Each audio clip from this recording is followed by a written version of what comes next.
very warm welcome to all to the Gauteng Provincial Government Budget Breakfast for 2025. My name is Zinati Guma and I have the incredible honor of being your MC for this post-budget event. A very special mention and welcome goes out to all the honorable members of the Gauteng Provincial Government, the Gauteng Treasury, all our distinguished guests, all members of the media, all protocols observed. And how could I forget my very special bosses here at Arena Holdings? Very special thank you to all my bosses. 25 years, so I can't forget them.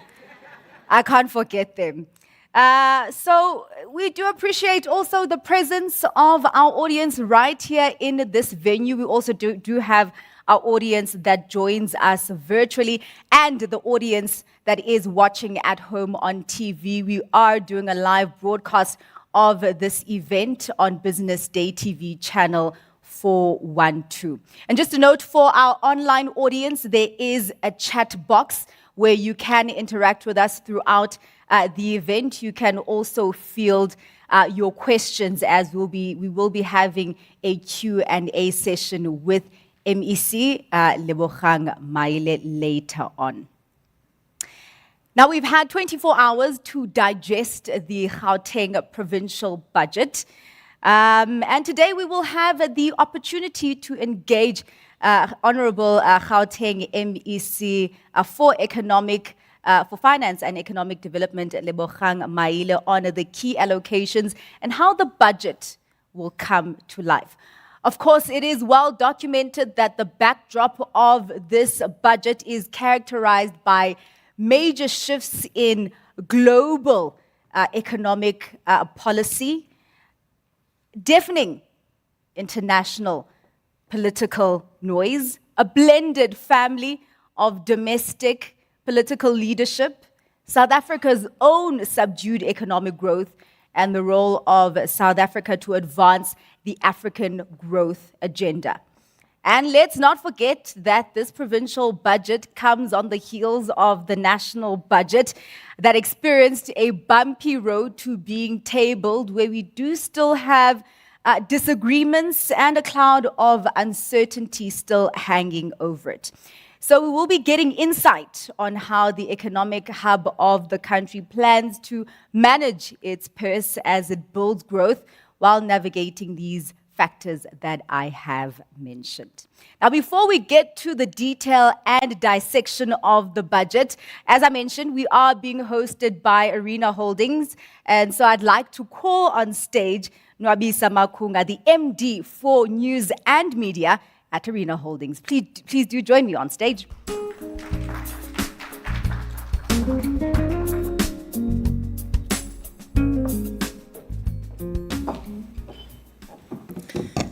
Thank you very much. I know the feeling of saying 25 years. I must make sure that all my ducks in a row. Ladies and gentlemen, good morning. My name is Nwabisa Makunga. I am the MD for News and Media for Arena Holdings. And it is such a pleasure for us to welcome you today to this conversation. First, I want to greet the MEC officially and say welcome to the building, yourself, the HOD, and of course, all your executives and the partners that you've brought to this conversation. I want to greet again my colleagues, our CEO, Mr. Pule Mulebuledi, as well as your executive. Our CFO is here, Lance, as well as one or two other members of our executive team. I want to say thank you so much for opening the doors for this kind of conversation to be happening. There are many other partners that are here that we have, partners who are our subscribers for Business Day, our advertisers, really the people who keep us and enable us to be able to do what we do and do it fairly and do it accurately. I want to say thank you so much for the support that you consistently give to us. It is something that we do not take for granted. MEC, this conversation, as our MC has said, it happens in a different context. And perhaps there are 2 points in welcoming everybody who's here that I want to raise. It happens in a time when there is so much global uncertainty, where South Africa literally has become the global story of 2025. Whether that is something that we like, whether that is something that we've invited on ourselves, whether that is something that we really feel that we're being poked on, is really a matter of debate. And I think many people have quite strong views about what is essentially happening. But there are many questions that we must then ask ourselves to say, how then, as professionals, as people in the media space, but also people in government, people in business, in all sectors of society, how do we respond to that? How do we respond to all the conversation, global conversation that has become that of South Africa? And I think part of these engagements are perhaps moments where we reflect, and moments where we say, our messaging, what is the kind of messaging that we want to put out into the world? And the second point perhaps I want to raise is more internal one. So MEC, a couple of weeks ago, we, as the ExCo of Arena, we went on a strategic session and we met our board. And a number of questions that we had to really ask ourselves, in that process. But the big one, our board asked us and says, what are you guys doing? Why are you in business? What is the vision and the mission that you have, not only for this business, but essentially, and how it fits into South Africa? And we had to relook at what we do. And one thing that came tops, and consistently comes tops, is this: we are in the business of connecting people to thrive. We're in the business, MEC, of connecting your message to the broader South African public. We are also in the business of allowing the South African public, the Southern Africa and the African diaspora in many parts of the world, to connect them to your message and to allow them to engage your message, the message of this government, the message of this nation.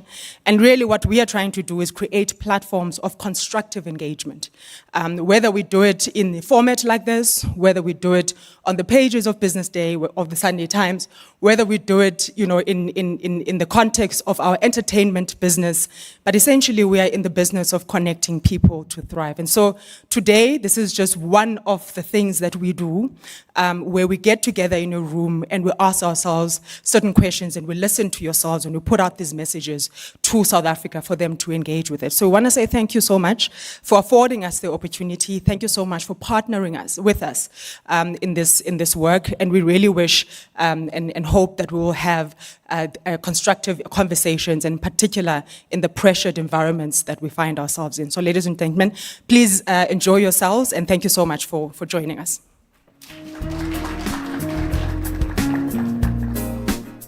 Thank you so much for that, Nwabisa. And you are right. Indeed, we are in the business of connecting the message of South Africa to the population of South Africa and to the world. As much as there is a lot of noise about what South Africa is, but only we can tell the true story of South Africa. And talking about connection, I'm sure you have noticed that there is a hashtag there as much as there is a chatbot online, but you can also interact on social media and engage on social media. The hashtag there is GP Budget 2025. I know that the Gen Zs find it uncool now to put in hashtags. Now they just post a picture and that's it. You must just figure out what's happening there. But I know that from millennials and upwards, we love a hashtag. Even now, when I post on my Instagram and my LinkedIn, my insights on this budget, I'm going to hashtag Gauteng Province, hashtag budget breakfast, hashtag GGT 2030, hashtag health education, hashtag girl in finance, hashtag babes were stock markets, all of them. All right. But now, as we are getting into the nuts and bolts of the budget, as it transforms into workable actions, I'd like to have some input and a keynote address from Honorable Lebogang Maile, the MEC of Finance and Economic Development in Gauteng. MEC, please do join me on stage.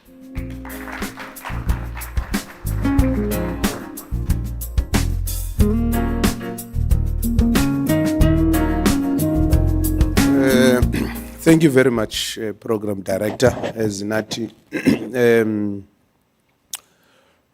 I think we were meant to start at 8, I like sticking to time because I think it's very important. It shows respect and seriousness. So I have been here just before 8, in fact.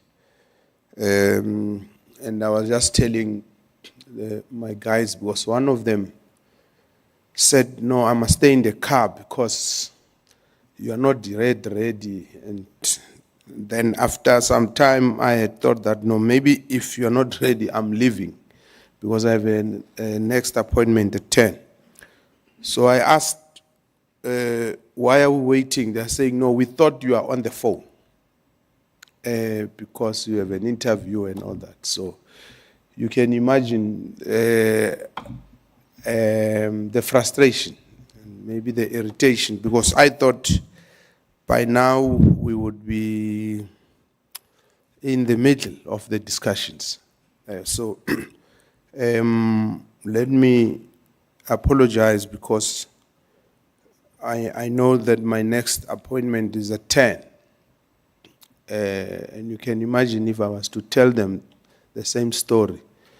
I got delayed, and then the event delayed, and now I'm late and all that. So that also demonstrates what many people can see as inefficiency in government, and that's not the case. I'm not one of those. So I'm just trying, as I was sitting there, to think, how do we balance the two?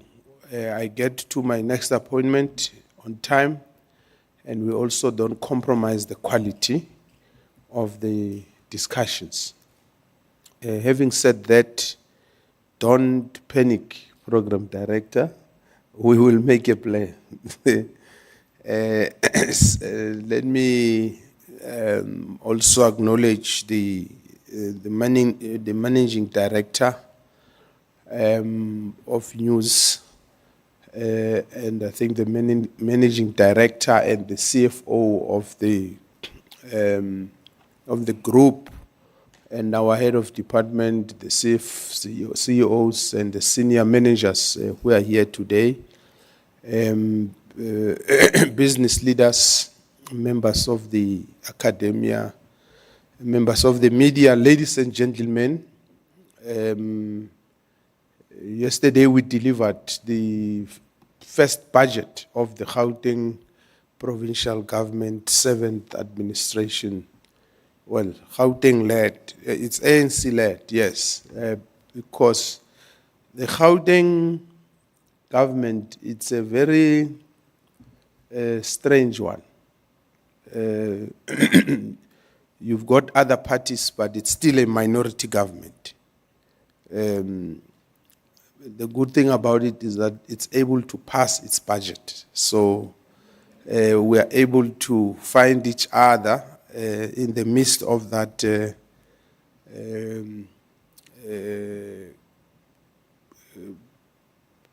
complications.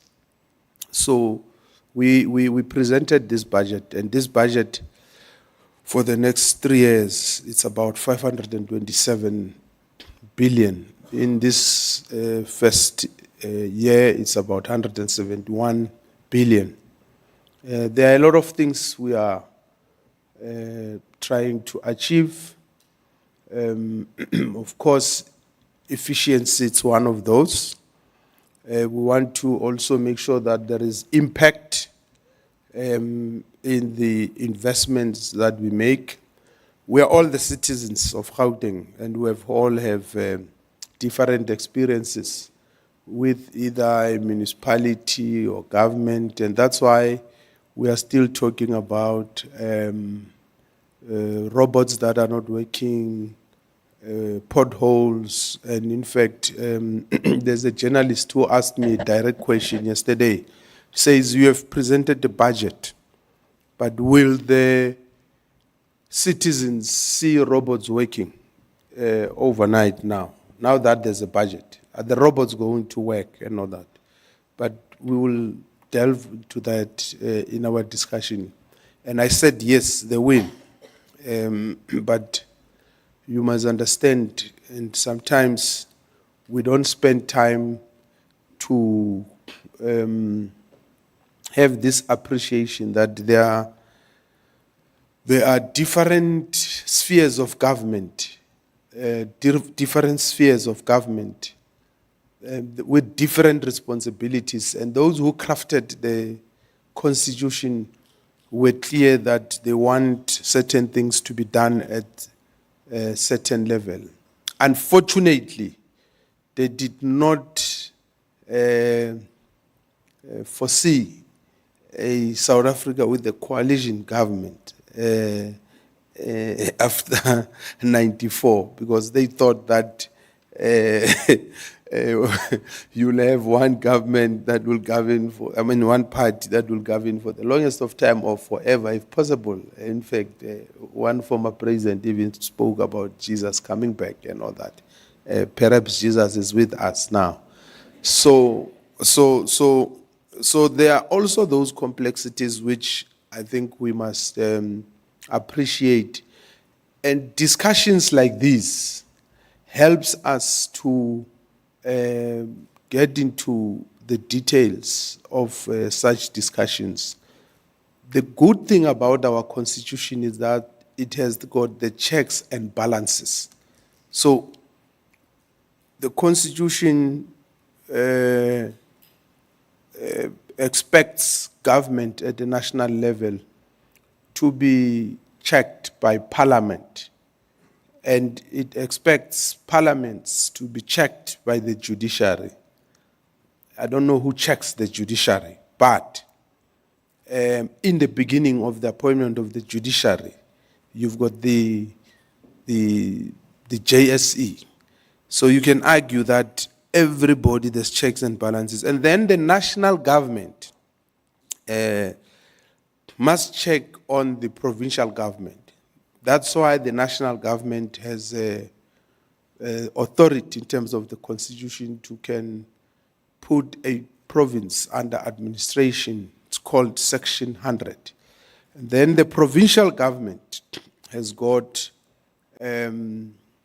authority or responsibility to can intervene in a municipality under Section 139. And the good thing about the Constitution, it's not talking about just intervention, taking over authority and all that. It actually identifies a whole range of interventions before a decision to take over can be taken. When it comes to a municipality, it talks about Section 54, which requires that both national and provincial must support municipalities.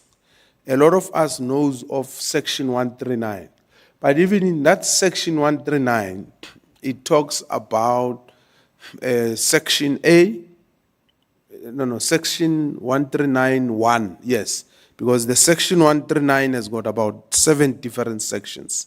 So it says Section 139(1), and in that Section 139(1), which is intervention, it talks about 3 things that they can do. The first is they can issue instructions to the municipality, meaning if roads are not done and there's potholes, the provincial government can issue an instruction to the city and say you must fix the roads within this time. The second one is assumption of responsibility. The province can decide that because you are failing, we are now going to assume that responsibility and execute it. And the third one is what we did in Tshwane, which was the dissolution of council. And those of you who are interested in law, I will encourage you to read that Constitutional Court judgment. It has a very interesting observations to say, and different understanding and interpretations by the senior councils. At least 3 judges wrote judgments on it. Can't remember the judge who won the majority. I'm saying the majority in inverted comma because he was supported by 4 judges. Then there was Judge Jafta, who was supported by 2, and Judge President Mukweng by 1. But it's a very interesting for the students of public management, students of politics and all that. It's a very judgment. So the point I was making is that even in the midst of all the challenges that are there, in the midst of this separation, if you like, of powers and all that, there is a lot that can be done. What is needed is the will to do things. That's one. But 2, what is needed is the clarity of thought in terms of understanding what is the problem. Because if we don't understand what is the problem, we will not know what is it that we're dealing with. I watched news yesterday because we presented a budget, and it was interesting that more than, or rather a lot of commentators were interested in the Gauteng health budget. They say, yes, we have given education this much, everyone this much, but the health budget, is the value for money? Why are they giving them this much? And I listened to a lot of the analysts and all that, including one professor from Wits who once lectured me on governance. So I listened, and I think there are interesting things that are being said. But for me, why I'm raising this issue about health is because as the provincial government, we must answer that question. Are we getting value for money, for health? And what are the problems? Because they seem to be systematic, they seem to be historic, and they are not going away. Are we unable as a provincial government to deal with this issue? Because it's a big challenge for our budget as well. It's a big problem for our budget because every time we must allocate the resources, there's already huge accruals. And you would have known of many other stories that were told previously, so that I don't bore you in terms of that area of our budget we have to deal with. And when you look at our education budget, I think there's a lot of value for money there. You look at the number of young girls who are in the system, who matriculates. You look at the quality of their bachelors. You look at the number of township schools that are doing well in matric. And I can go on and on.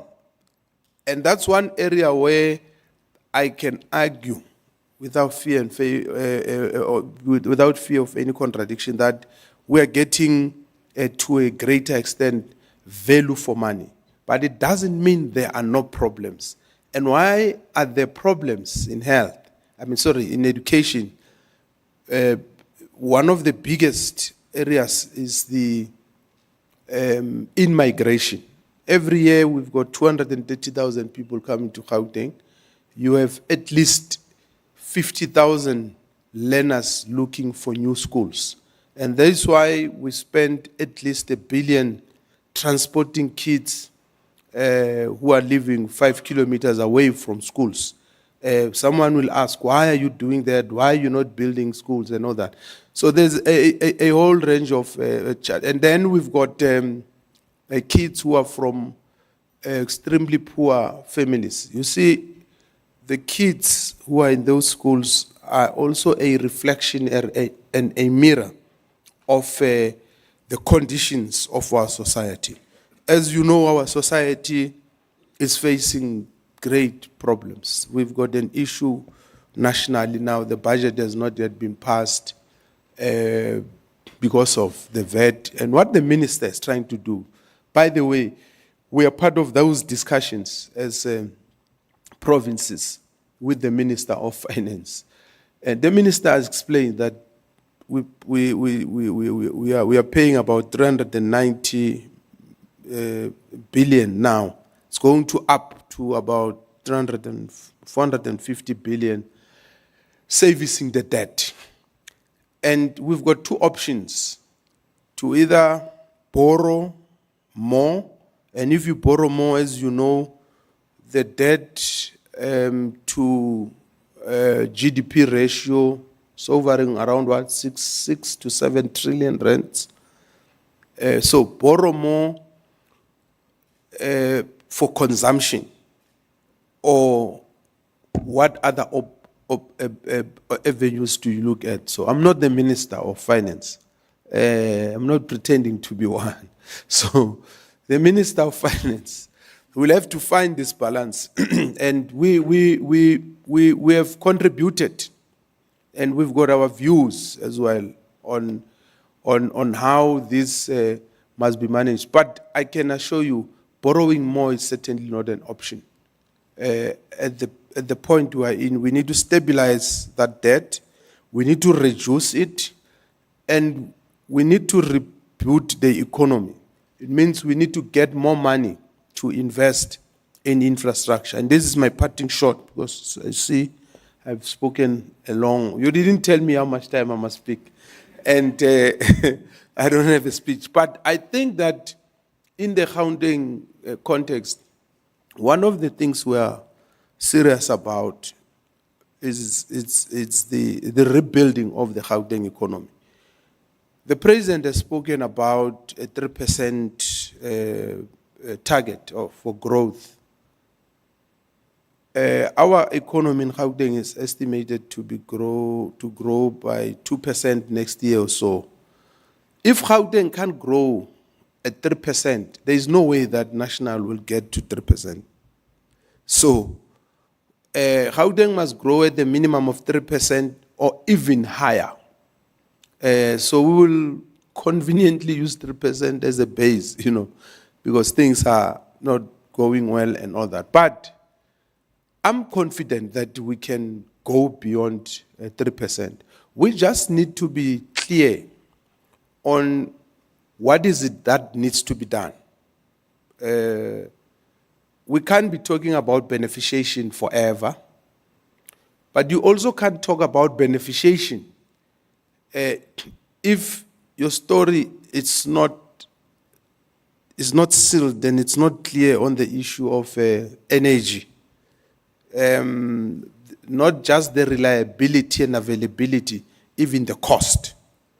If your story is not clear about water provision, you can't talk about not just beneficiation, manufacturing in general. Last week I went to a firm that manufactures mining equipment, black-owned, here in Gauteng. And you look at the capacity that's there, the skills that's there, and you realize that our economy has got a huge potential. We are having our investment conference on the 3rd of April. You'll be shocked how many investors are lining up, are interested in putting money into the economy. And some of them are saying, we need this permit, or we need additional energy, or we need reliability of water, or this and all that. We have to solve all those things. So we have decided that in Gauteng, we would want to definitely dirty our hands and do this work. That's why we've got a program called Firm to Firm. We go to firms and engage with them, because that's where you must engage with the economy at that level. Understand what are their needs and resolve their needs. I could tell you more stories about these firm visits, but we don't have time. And then you can't talk about building the economy if government is not paying service providers. I'm just making just the simplest thing, small, medium enterprises. And that's why I was saying health is another of our problems, because, we didn't say this in the speech yesterday, but when you look at our 30-day payment for SMMEs, it's 97% in Gauteng. But when you put health, it's 54%. So it means there's a systematic issue that we have to deal with there. And that's why we are happy that we're having this discussion with you. We've got senior officials of Treasury who are here, who knows better than me on what needs to be done, and we should be able to have this conversation. I thought I should just, because I was asked to say something, I thought we were just coming to listen to the analysts analyzing our budget, but I realized that I'm expected to say something. So, ladies and gentlemen, I'm sure you would have seen our budget. We have even looked at the economic outlook there, and I think that the copies are there, and there's a whole range of issues. We're saying how train, it's very important as a parting shot for real now, Chair. How train, and I always give an example that a regional economy like Gauteng, if it has got a leadership that has a vision, and a leadership that is decisive and that is bold, you can go far. Because you will know it was not easy to come up with Gautrain, because firstly, rail is not a provincial competence. But the leadership we had at the time had a vision, it was bold, it was decisive. And thanks to them today, since from next year March, we would have paid off Gautrain as a provincial government. We'll be owning that asset, and that asset is worth 45 billion rands. And this is because of the actions of those who came before us. That's why we've got a responsibility, those of us who are privileged and honored to be given these responsibilities, to make sure that we do the best in resolving the problems that people are facing. Thank you very much. Well, MEC, you can come join me here because we will be analyzing the budget together. There we go. You're not off the hook yet. All right, so we will be getting the meat and potatoes of the budget. Don't worry, it won't be a lot of time, about 20, 25 minutes. Of course, we will be having the Q&A session with the audience here and the audience online. So please do keep those questions coming through the chat bot. And for our audience here, please get your questions ready. And please be as short and concise as possible. We don't have a lot of time. So even if you want to contextualize your question, please don't, and just ask the question as concisely as possible. MEC, you talk about being clear and having clarity of thought. And it's quite interesting because when you have South African people visiting countries outside of South Africa, the first thing, when they get to a country that they think is great, the first thing that they say when they get off the plane is, everything works. They don't talk about the beauty because we're used to that. Look at Cape Town, look at the Wild Coast. Even in Joburg, Shem, we have Walter Sisulu Botanical Gardens, Shem. But we have beauty right here in South Africa. And the thing that impresses people is that everything works. And it got me thinking because we are also a hub for a lot of big events, big political and business events. We have the G20 coming up this year. We had BRICS last year. And you look at that whole week where we have that event and everything is working. You spoke about the robots. All of a sudden, the traffic lights are doing what they are supposed to do. It's all in the name, there's light. Even the potholes seem to mold themselves. There's electricity, there's water. And I would imagine that that is the vision for a lot of South Africans, for the country and the province of South Africa. When you are talking amongst yourselves as the Gauteng Provincial Government, what is the agenda that you have and the vision that you have for the province of Gauteng in the next year to 2 years?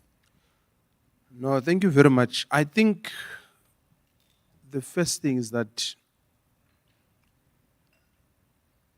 we must have an appreciation that our actions today have got long-term implications on the future generations. And why do I raise this? It's because when you look at a lot of things that are not working, and I remember President Thabo Mbeki when he was speaking to, I think, Given Mkare, he had raised this issue about the power stations, and that at some point we were told we need to invest and all that, and certain things were not done. There was change in government, change in administration, and new people come in and all that. Because if you look at most of the problems and most of the things that are not working now, it's because of actions we should have taken long time ago. So that's the first thing. The aging infrastructure, for instance, because fundamentally your problem about water, it's that aging infrastructure, and you need now billions and billions. But if you intervened earlier, it wouldn't be where we are. You look at the robots, there's a combination of factors, including criminality, amongst other things. But of course, criminality gets worse recently because of a whole range of issues and all that. So we can get to that. I think one of the things we can do well ourselves is the institutionalization of governance. So that, so what do I mean? Things in government must not work depending on who's there in government. So our institutions must be strengthened so that, and I will make an example with an institution like the court, the High Court, for instance. It doesn't matter who's the judge president. The High Court will take, whether you like those decisions or not, but you know, those who are lawyers will tell you, they know, there's rules, by the way, in the courts. So those rules don't change because Judge Mogoeng is no longer there. There's rules that governs the Court. I'm just making an example. Yeah. So you have to get to a point where you strengthen your institutions. And this is, for me, very, very, very important, because leadership, vision, you can have President Ramaphosa today and talk about the kind of South Africa we want. Then somebody else comes tomorrow and say, no, I'm not going to subscribe to another person's ideas. I want to come with my ideas. It's fine. You can come with your ideas. But do you have the capacity? Do you have the skills? Do you have the knowledge? You don't build those overnight. So it's not just the institutions of governance in a strict sense of government. Institutions of higher learning, amongst other things. How do you make sure that institutions of higher learning also don't drop the ball? And you don't see what we've been seeing in Fort Hare and all that. They retain that credibility and all that. Institutions of democracy must work and all that. Yeah. Because, you know, in my interaction, when we were doing this budget with leaders of other political parties, there's not even one single political party that says we don't want jobs for people. Not even one who says we want people to be poverty-stricken. In fact, in their manifestos, if you read all of them, I don't think there's a problem in terms of where we want to go. We want to fight inequality. We've been talking about the triple challenges, which is a proper characterization of what we're facing as a country. So what needs to be done? How do you need to fight that? And that's where the issues of policies comes in and all that. Yes. Different political parties. So, to answer your question precisely now. And I actually I want to drill into that, because you talk about institutions really being able to run themselves no matter who is at the helm. Talk to me then about the strategies that you are tackling, because it's all a strategy game, right?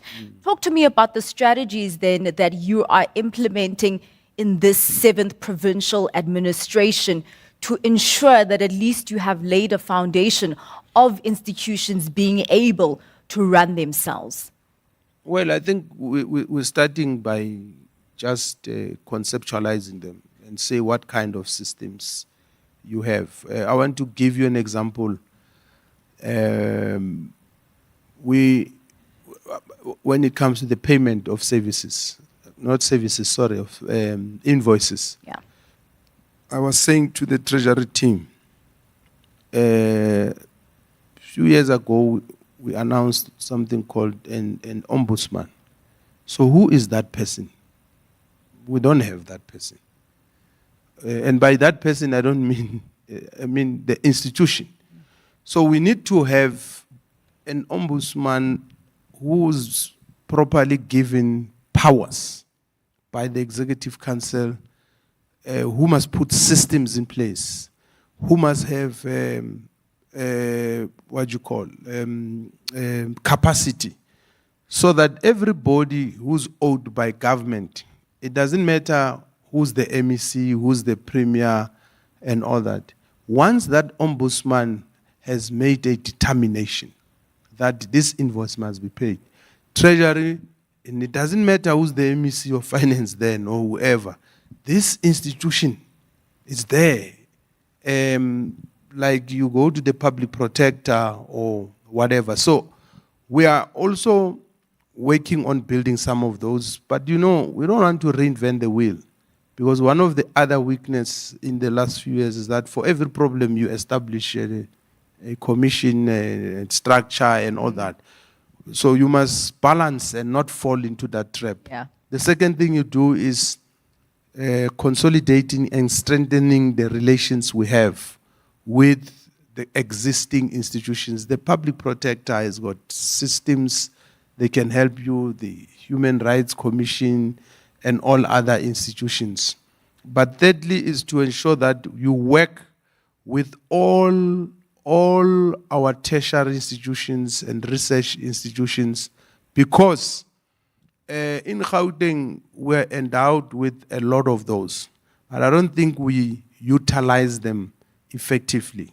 And I was saying one of the things we must do is to say, University of Johannesburg, you are our expert on industrial policy.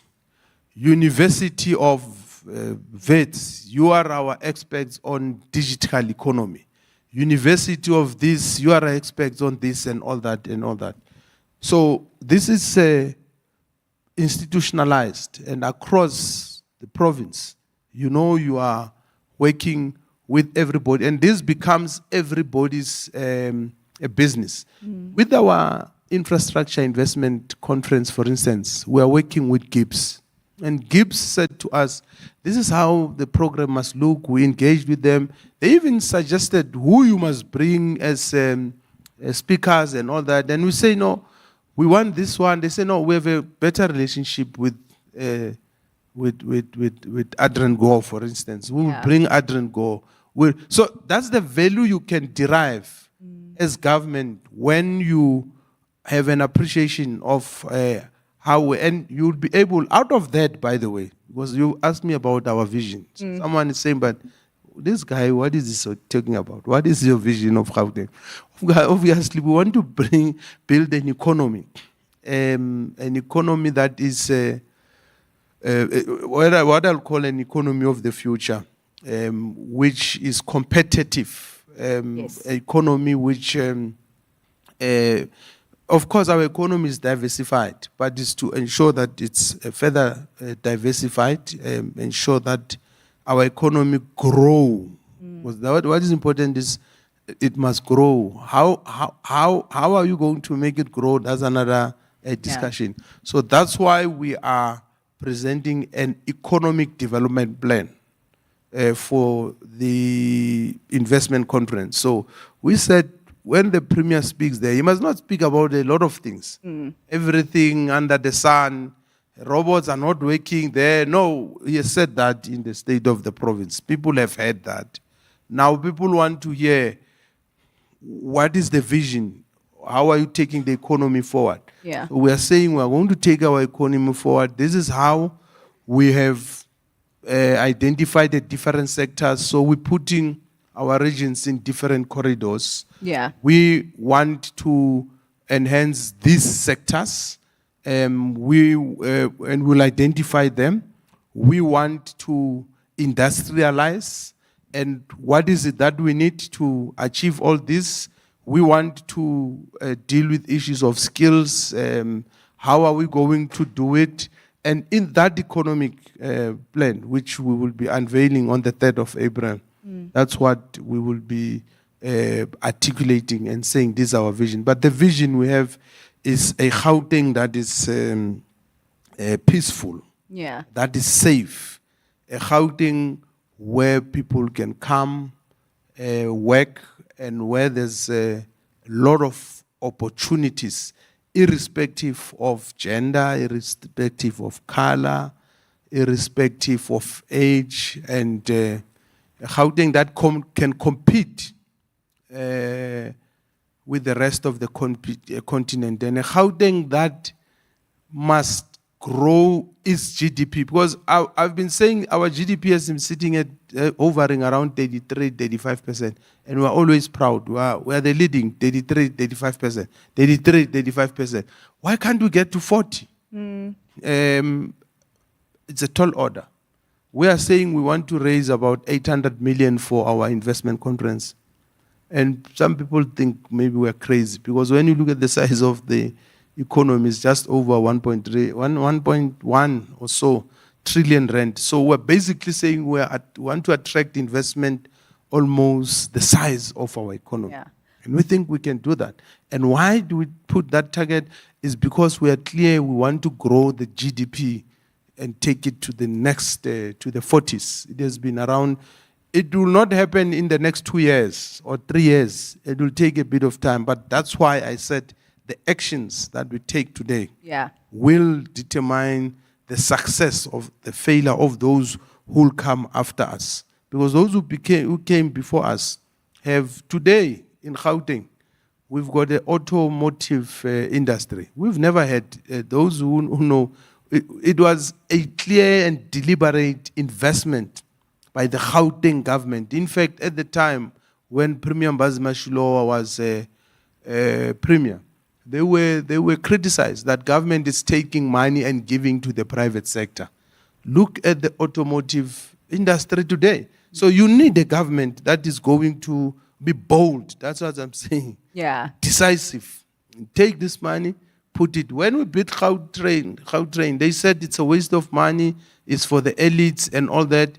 Today you must get a study on the economic impact of Gautrain. There might be challenges with ridership now, because before COVID, it was high, but after COVID, it was low, which actually tells a story, by the way. And that story is that it means in a lot of sectors, yes, there were job losses, one, but two, you still have a lot of people still working at home. And is that productive or not? So I will answer your question in broad terms instead of just being precise, so that I'm able to connect some of these issues which are interrelated. You have connected a lot of dots. You talk about boldness and decisiveness. And I also like that you've spoken about the relationships between the public sector and the private sector. And you really find that those emphasize just how government also needs to be run efficiently, like a business. And I want to go into the balance sheet, because one of the strategies, the actions that you are taking right now is an efficiency drive. Been talking about efficiency for a long time. How bold have you been with that? I understand that there is compulsory baseline reductions across the provincial governments. What is that looking like?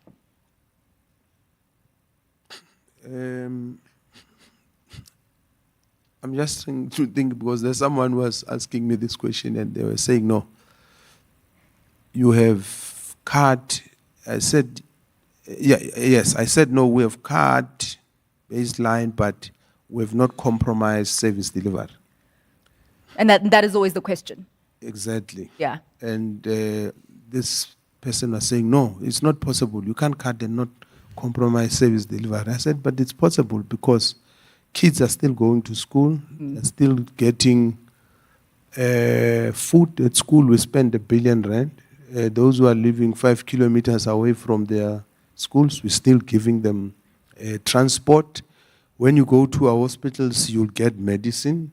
When you go to all other service points, those who are receiving food parcels, they're getting food parcels and all that. So where's the fat?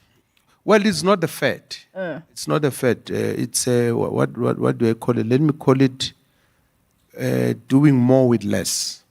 Doing more with less, and we will be putting more measures. One of the things when you read the budget speech, it says we'll be, and we've used the word raft of instruction notes. So one of the things we will be doing, we are arguing that in Department of Education, if you buy a plate of food, and this is an example, I'm not saying that's what they are happening. If you buy a plate of food, you might find that they pay 250. In Department of Sports, they pay 150 rands. I'm just making an example. So that another point we're making in the budget speech is that we no longer want to use this cost containment. People must not eat and all that. It's unreasonable. You can't have people sitting the whole day and they don't eat and all that. Yeah. But we're saying, if you're going to buy food because your meeting is over 5 hours, you must pay the same price as departments. It doesn't. If you're doing business with Gauteng government, you must know that Gauteng government buys a plate that has got yeah,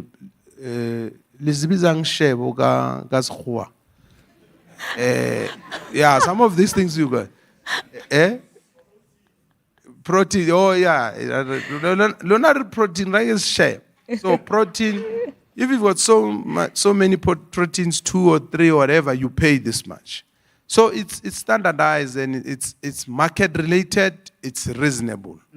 You can't want to charge us what Signature charges us. Yeah. Because Signature, you pay for a whole range of things. Ambience, location. You pay a premium. The fact that you know Desmond and everyone. So you must pay for all that.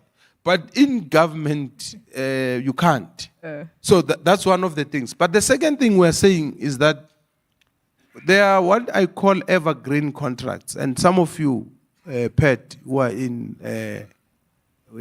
IT, you will know there's SAP, there's Microsoft. They've been there for ages, forever and ever. So who determines these prices that they charge us?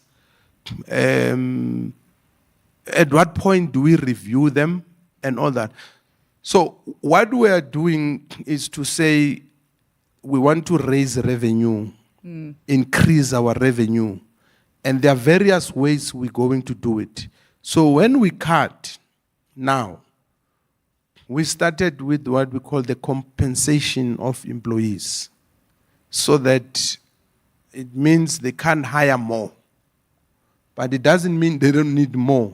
In the event they need exceptional skills that will have an impact and all that, they can make what you call a motivation for that. Yes. And all that.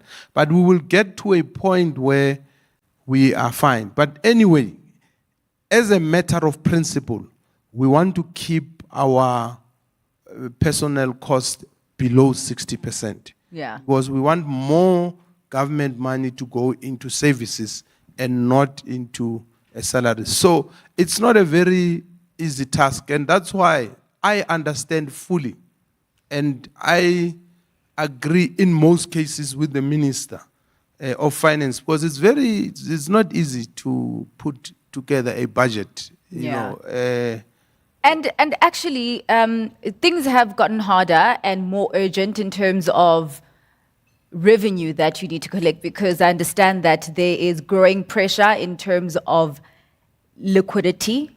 Your net cash balances could turn negative very soon or are already on the way. What is the worst case scenario for that? Well, it won't get there. It don't get there. Because our biggest debt is the e-tolls. That's one. The second biggest problem is the accruals. Yeah. So the worst case scenario is if we're to pay all our accruals, which is about close to 10 billion. It means we'll be 10 billion rand less on our 33 billion rand goods and services. But I think it has come to attention that some of the accruals are also contested and they're not genuine, especially in health, because you still have somebody claiming that they are owed money from 2010, claiming that they've delivered, but no one has ever received your delivery slip. So that's why this payment ombudsman, I'm going to give them about 3 months to look at all those invoices. By the way, we did it when I was MEC of Human Settlement. When I got there, we were having accruals of about 900 million. We cleaned all of them. And in the process, we found that some were not genuine. Okay. It's people taking chances. Every time there's a new MEC, people bring invoices, even if they're paid. Yeah. Every time there's a new HOD, so you also have that problem. That's why we are also now investing in systems. Yes. Make sure that we migrate to digitized systems. Our invoicing system now that we are introducing on the 1st of April. We just want to look at how rigorous it is, because we want an invoice system that must be able to ask and answer all the questions to you, the service provider, even without human interference. And then if you are owed, we are going to pay you. That's what must happen. It must be between you and the system. Those who go to church, but you will have to fix it with the system. Because if you can't answer those AI generated questions and all that, we can't pay you. So we're going there. Our supply chain process is going to be digitized. So if you apply for a tender, you don't have to be rushing into putting your document in the tender box. And they tell you the tender box is closing. I mean, in a province like Gauteng, you still have a tender box. I think it's it doesn't sound right. Yeah. So we want you to sit in the comfort of your home and you go through our system, you submit your tender, and the system will sift. And the system will qualify or disqualify you, no one else. The system will say you have not submitted a tax compliance.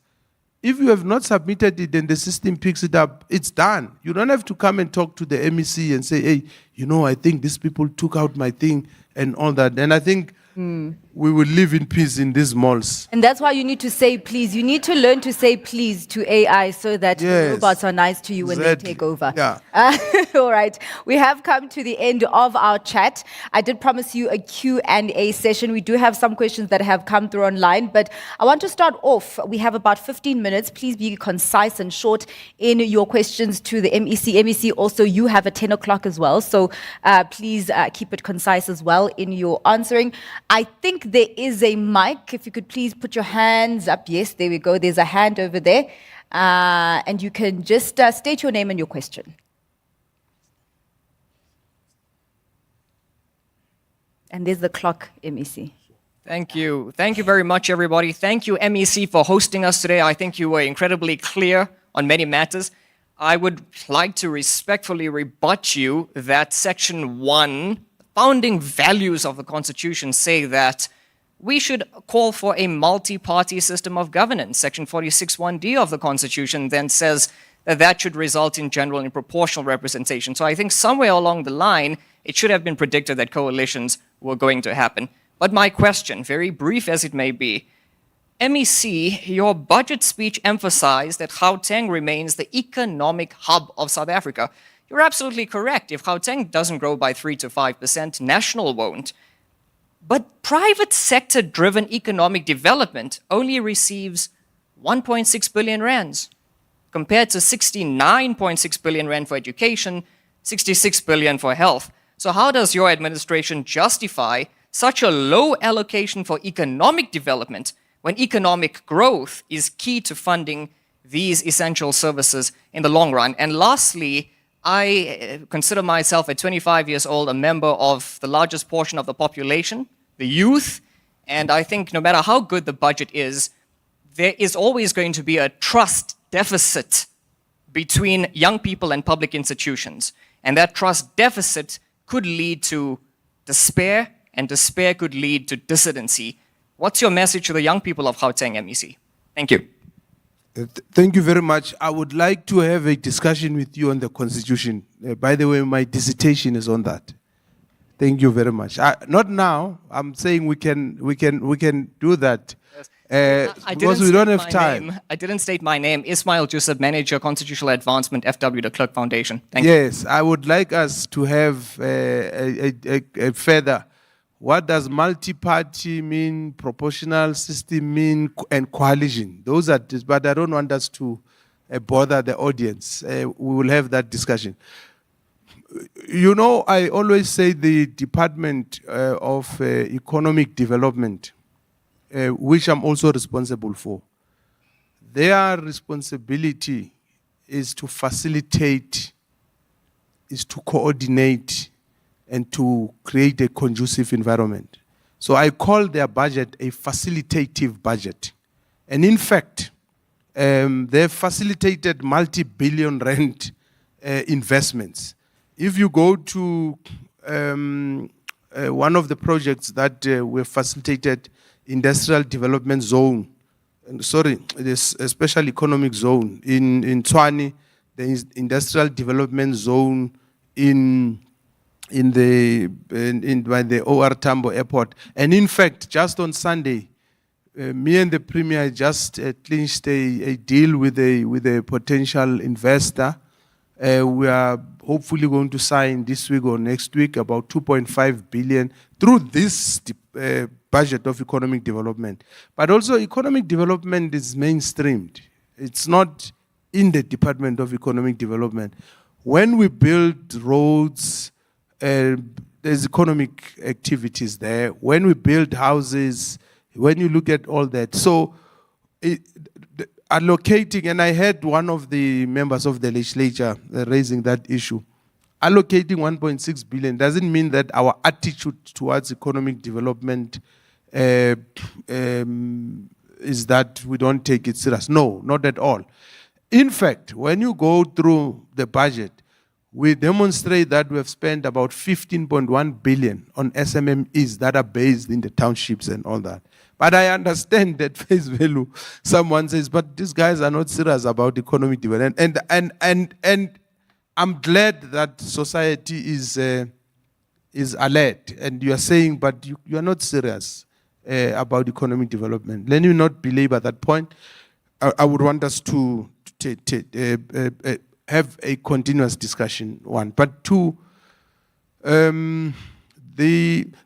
look, I think there's so much we have said about young people go to school and do all good things and all that. And if the economy is not growing and young people go to school and they don't get work, I think no amount of words will encourage them. We have to fix things. And I don't want to talk about what we can do. I had some speech, I think, here. I can have read the speech and then quote what all the greatest philosophers have said. And in fact, my favorite would have been philosophers have interpreted the world in various ways. However, the point is to change it. And then we all clap hands, we must change. The question is, what has to be done? What has to be done? And who must do what? Because we all have a responsibility. Government must be held to account. If you've got departments that are not spending money, let's act. And I don't want to talk about what I, as a person, can do. You know, when you are in office, unfortunately, you lose that privilege of being yourself, the I. It's no longer about you. It's about the work that you must do with the collective, with the people and all that. But there's so many things I can promise you, my brother. We can make time. Let's sit and see how we do those things. How do we take it forward? How do we get young people? I'm glad you are 25 years old. I'm actually old enough to be your father. So I'll be happy to mentor you. And most importantly, to listen, because you were talking about what the new generation does. And sometimes we think we know. And that's why I'm saying to you, I would like to have a discussion with you on the Constitution, because there might be something I'm missing that I'm not understanding, or I've not comprehended properly on a whole range of issues. And it's unfortunate that we only have these kind of engagements once a year when the budget comes. I know, Arena, you have many others. I've been part last time. I'm not pointing it at you. I'm just saying we need to find a way of talking more. There's so many things that are being done. I have HOD. No, it's fine. I'll give you another 10 minutes. Not a problem. HOD. I have a chap here. They are working on ProCard and what is this with Standard Bank powered. We have been having that tool for many, many years, and this is the banks giving money to the entrepreneurs to be able to do their work. We have been capping it at 30,000 rands. And then, Mr. Mhlongo, I said, speak to these guys for the longest of time. All they need is for government to say yes, and they don't want government money. If you are making business and you need 1 million rand, Standard Bank is giving you that money, not government, and you'll be paid by government, but we are stalling it. Why? So those are some of the things I'm saying. We can't have things like that in government. And you are having things like that because somebody feels there and say, I don't know this thing. Who came with this thing? Is that MEC and whoever? No, we can't have that. And that's why I said to them, it will be resolved. And it must be resolved, Mr. Mhlongo. You can't have that situation where forever and ever, the most simplest thing can't be resolved. I mean, imagine if we asked for arena to host us, and then the board had to meet, but before the board meets, the chair is not there, but then the chair is overseas, and the virtual is not connecting, but the chair problem is that this thing was not in the annual plan of the group, and then the CEO, I mean, Yeah. President Thabo Mbeki would have said, what is that? Ishmael, I know you're 25, but please use the hashtag. All right. There's another question there. Good morning, MEC. My name is Ndibone Doboni from Valuable Consulting. In your budget speech, you mentioned that 15.1 billion was spent in leveraging procurement to drive economic transformation for township-based enterprises. So my question to you is that how many township businesses benefited from this 15.1 billion? And then what programs did Gauteng government implemented to empower these businesses, and how many jobs created through this 15.1 billion? My reason for that is that most of the companies which are participating in tendering, they are businesses which are based in suburbs, places like Midra and Centurion, and then we see that most of the companies based in township, like Kagiso, to make as an example, or Tembisa, they don't participate in this space of tendering. I know that you were not part of, or you were not in this portfolio, but then I think HOD can be able to assist you if possible. Thank you. No, don't worry. I don't need HOD to help me, because I don't share my salary with the HOD. When the salary comes, it comes into my account. We conceptualized the township economy in the 2014, between 2014 and 2019 financial year, when Premier Makura was a premier, and we held the first township economy summit in Orlando, Soweto, addressed by the then deputy president, the current president of the republic. I went around addressing nothing less than 100 townships, meeting with entrepreneurs and all that. And I will tell you some other day when we have time, we've got a big problem about a whole range of challenges where you have people agreeing to front for those people who are saying who are in the townships. And we have a situation where somebody uses their mother's address, so there's a lot of problems. And when we, because we are registered on the CSD, say we are doing business with township base, we take your word for it. We take your word for it. And you'll perhaps say, why don't we investigate further? I mean, some of the things I know, people like, and I'm the first to attack government where the government is not doing its work. But sometimes I think we become unreasonable in certain things. And I can tell you that this 15 billion, it's real. It's 15 billion, it's given to township companies. Some of those companies were there in the Tembisa hospital scandal, by the way. Some of these companies are in projects that were building roads, schools, and all that. And I think for me, we should perhaps ask a different question and say, how do we make sure that we genuinely get the right people? That's the first one. The second one is, how do we bolster the productive capacity of the township economy? Because the biggest issue about the township economy is that we consume, we don't produce.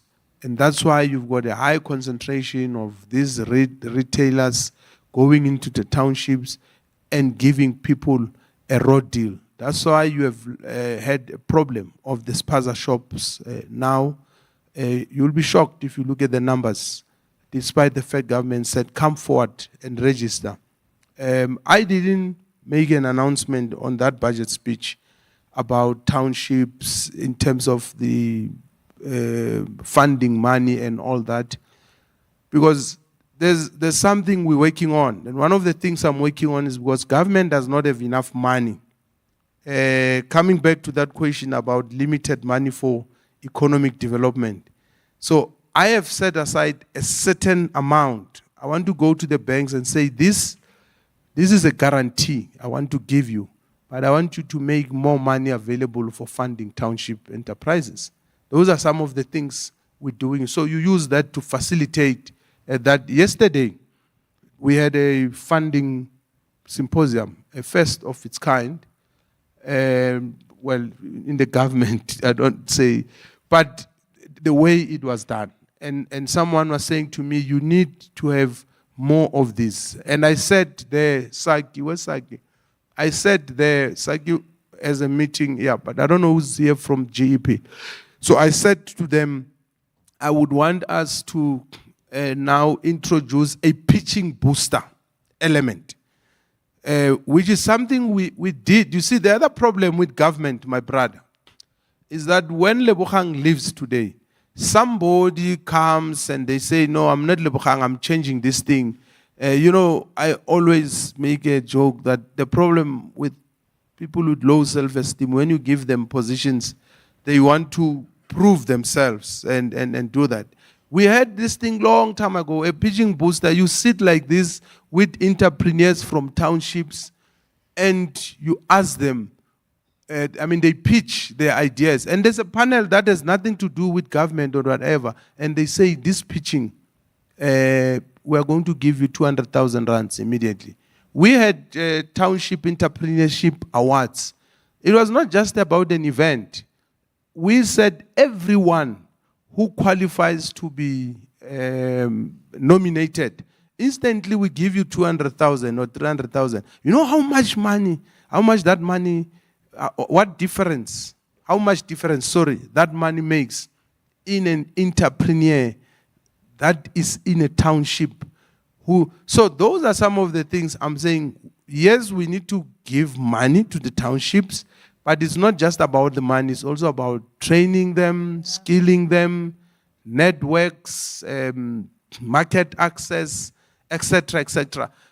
That's one I'm passionate about township economy. When we started it, that's why I could go in 100 townships, sit and listen to entrepreneurs saying all sorts of things. And by the way, that was one of the few strategies that government crafted itself without a consultant. Out of that consultation, because we knew that entrepreneurs needed infrastructure. They needed industrial parks. We didn't need any consultant to tell us that. We knew they need funding. We knew they need market access. Our strategy had 7 pillars. We developed it as we interacted with them. So it's a subject that I'm very passionate about. And I would want us to take it serious, because if we were to take it serious, the township economies are said to be worth 200 billion rands. Where does that money go when a lot of our people are unemployed and when there's poverty, there's crime and all that? A lot of it is in the JSE, because the JSE listed companies are in the townships and our people don't have shares in those JSE listed companies. And this is the conversations we must have even with all these other political parties. I'm actually glad, MEC, that you talk about approaching that machine of giving support to township entrepreneurs from a holistic point of view, because it's not just about the funding, because you need to build entrepreneurs that build sustainable businesses that can outlive them, where it's not a situation of hand to mouth. Any more questions? There we go, on this side and this side as well. I think, okay, we really have now 7 minutes, MEC. Hi, my name is Mpho Simani.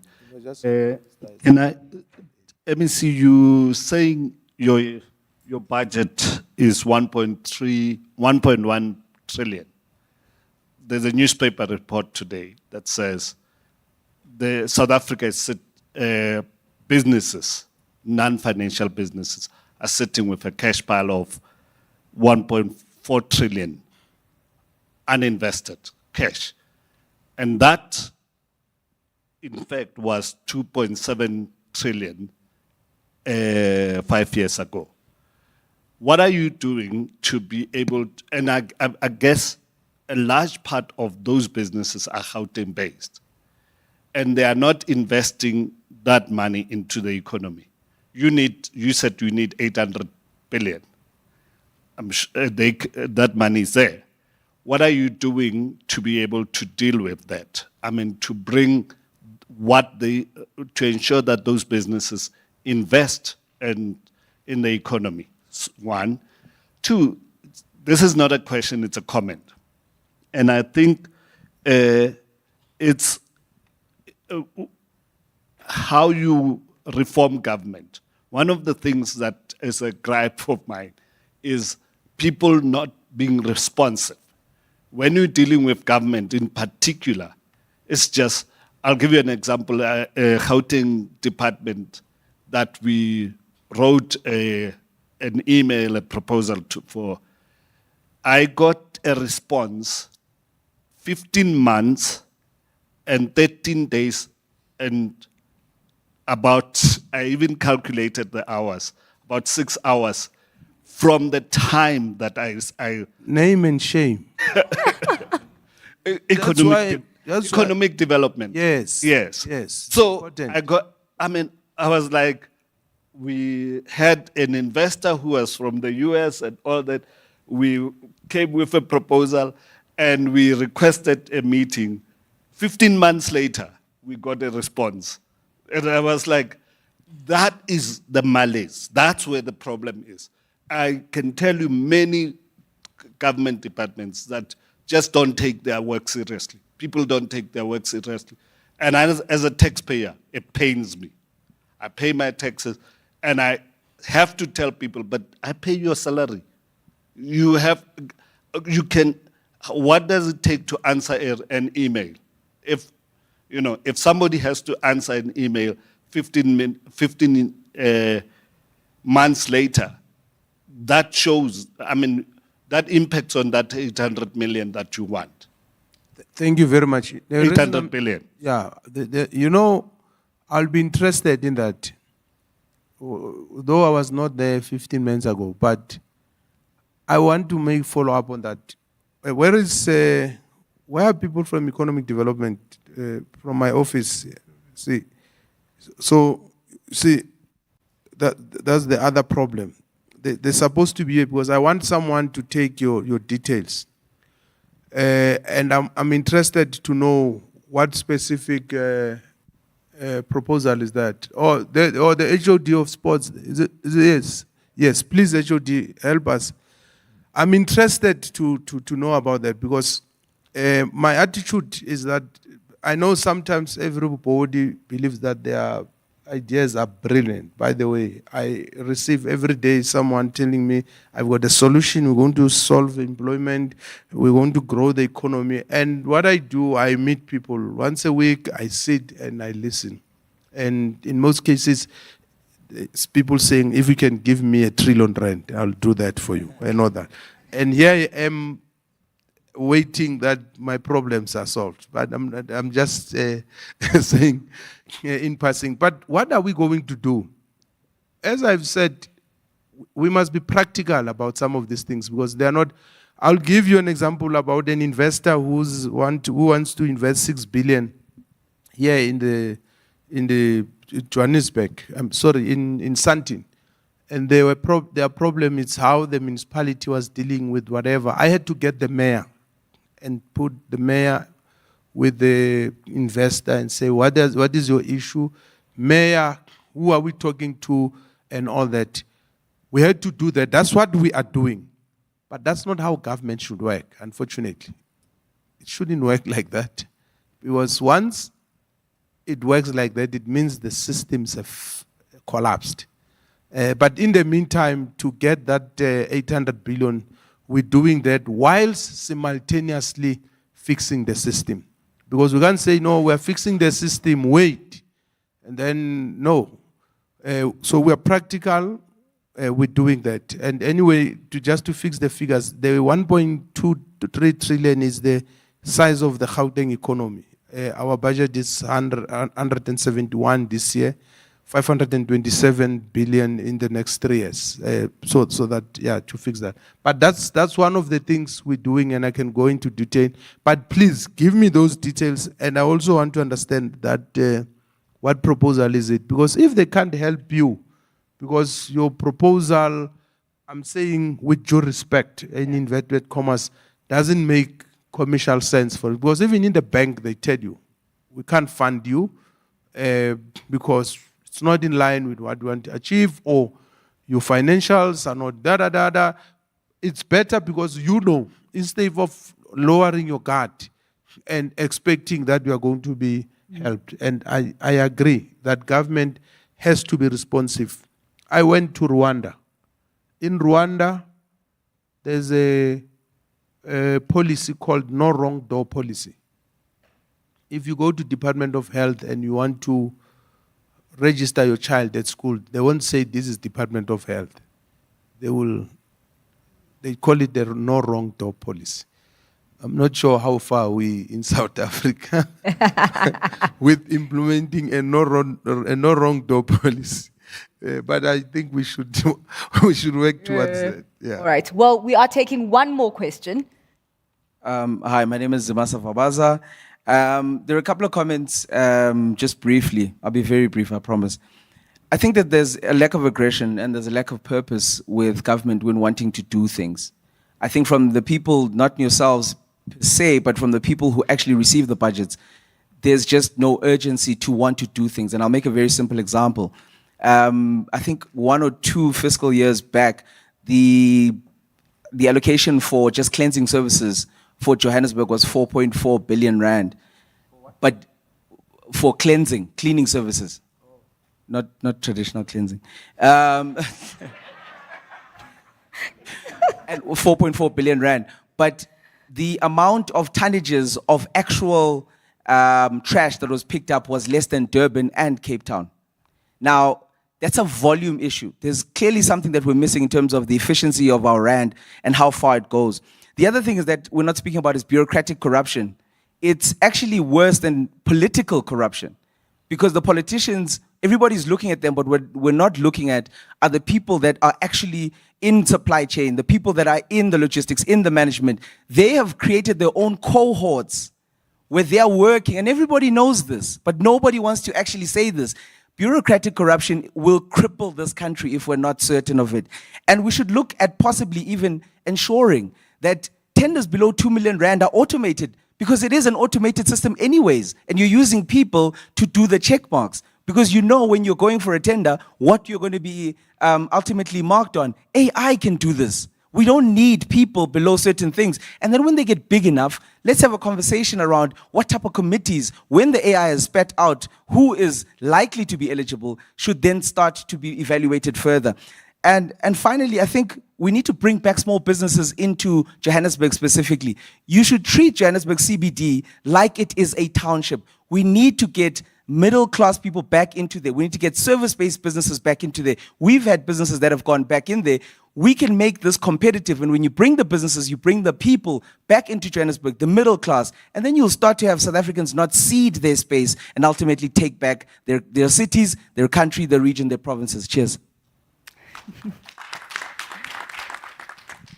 No, I agree. I agree about the aggression, the passion, the commitment, because you do have people who are in government, and I was saying, the point I was raising, HOD, about the ridership of Gautrain and the fact that maybe people are working at work and all that.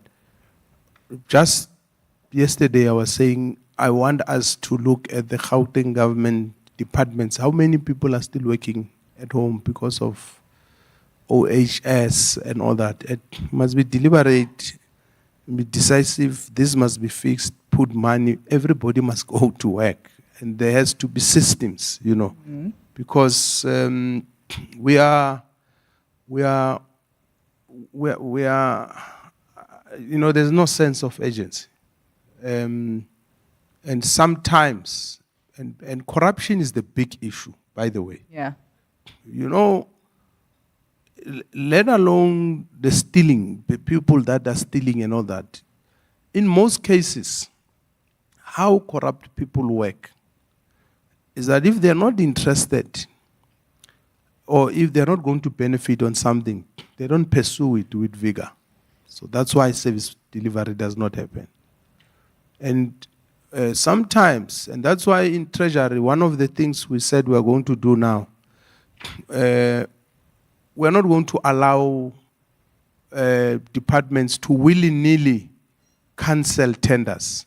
Because, in most cases, why the tenders are cancelled is because we didn't get the person you want. And then you cancel the tender. What does that do? Stifles. So there are a lot of indicators we have to identify, put in place, and say, this, because we need a plan of action, because our problem is sometimes you speak about these things. The Minister of Finance has delivered a good speech about what we must do, the fundamentals must be right, fiscal discipline, blah, blah, blah. Everybody speaks well. By the way, I don't know of any politician who doesn't speak well in that parliament. Who can't express themselves? So that's what I mean. I should be part of it. Yeah. So they all speak well, all of them, from the smallest parties. There's one I like who speaks so to the one-man party. They speak well, all of them, if you listen to them. But the devil is in the detail. And I'm happy now that even other parties are part of government. And you'll be shocked when you hear them in the meetings like this, some of the proposals they have, because you realize there are no ideas.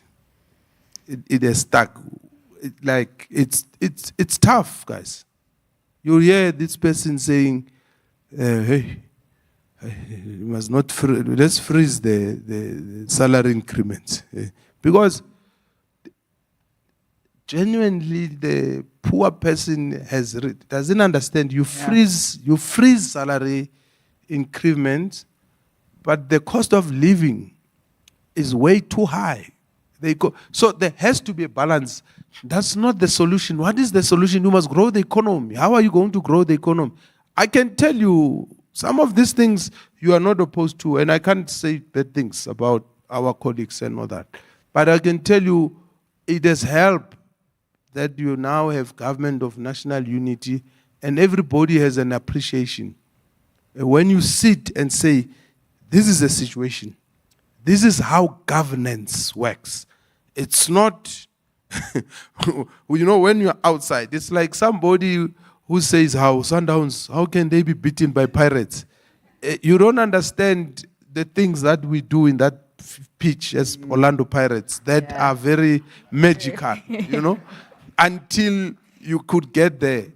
And Pirates will still beat Sundowns again if you think it was a fluke and all that. I was just lightening the moment. Yeah. But what I'm saying is that on a serious note, and maybe it's my parting shot, we need to say what are the 5 things we want to fix in the economy. And what are the things do we need to fix them? Who must do what? And is the CBD part of it? Yes, certainly. You cannot fix the CBD. You have. Is it garnering enough support?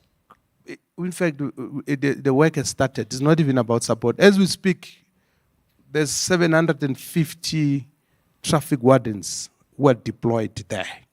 As we speak, we have started fixing lights. We are cleaning. So I can go on and all that. So that's why I like speaking about things that we have started instead of talking about what we are about to start. Because sometimes, and that's why I'm saying we need to have things that we must agree on that have to be done. Crime, how should we minimize it? Because you can't take investment. I think it's Mr. Msimani there who was talking about what do you do to get the 800 billion. Apart from all these things of solving, if you don't solve crime, people are not going to invest their money. If robots are not working, people are. So some of the things are big, some are small. If you are not going to fix potholes, people are not going to put their money. It doesn't make sense, you know. So that's why all those things have to be done. And from the provincial treasury point of view, we will do our best to ensure that there is value for money and that money is spent transparency. The issues you are talking about, the under 2 million tender, in fact, it's a million. These three quotation things, I think, as a matter of agency, HOD, because that's where big fraud, big, because with these tenders, yes, there's some fraud, but you know, it's out there. We've got probity auditors, and there is big fraud, and that's why in Tembisa hospitals it was found that one person has got 50 companies, and they always compete amongst themselves. So it's a matter of agency. I think that issue of the system, we need to computerize it, Mentalize. not computerize. I want it to be compatible. Yeah, I want to make it compatible. So, Mr. Mhlongo, with the system we have, we must say immediately, the Gauteng system, how do you make sure that you do quickly those things? Because otherwise we are going to come here next year, this time, there won't be anyone. Because people will be saying, we're wasting our time. What are we going to listen to? But if we come back next year and say, remember, you raised this issue, that issue, this issue, you raised 20 issues, we were able to resolve 7.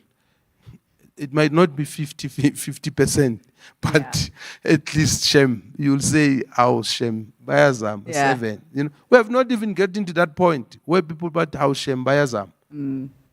There's a big problem. Okay. So I think we need to do something drastic. And we need a cleansing, maybe in both the cleaning sense and in the traditional sense. Thank you very much. Thank you so much, MEC. Really, really appreciate your time and your insights today. So please do go to your meeting and apologize to the people that you are meeting with. Lovely. Well, there you have it. We have come to the conclusion of the Gauteng Provincial Government Budget Breakfast for 2025. Priorities of the province have been laid out to build much needed economic growth in the province for the economic hub of South Africa. Of course, the province having a task of illustrating and proving its credibility as it embarks on an efficiency drive, doing more with less for the residents of Gauteng. And may the work of the Gauteng province surprise to the upside and really communicate the right message to investors and all stakeholders. And lastly, a very special thank you to our hosts, Arena Holdings and Business Day, and to our partnership with the Gauteng Provincial Government, in particular, Gauteng Treasury. From me, Zinati Kuma, I do wish you all a wonderful and productive day.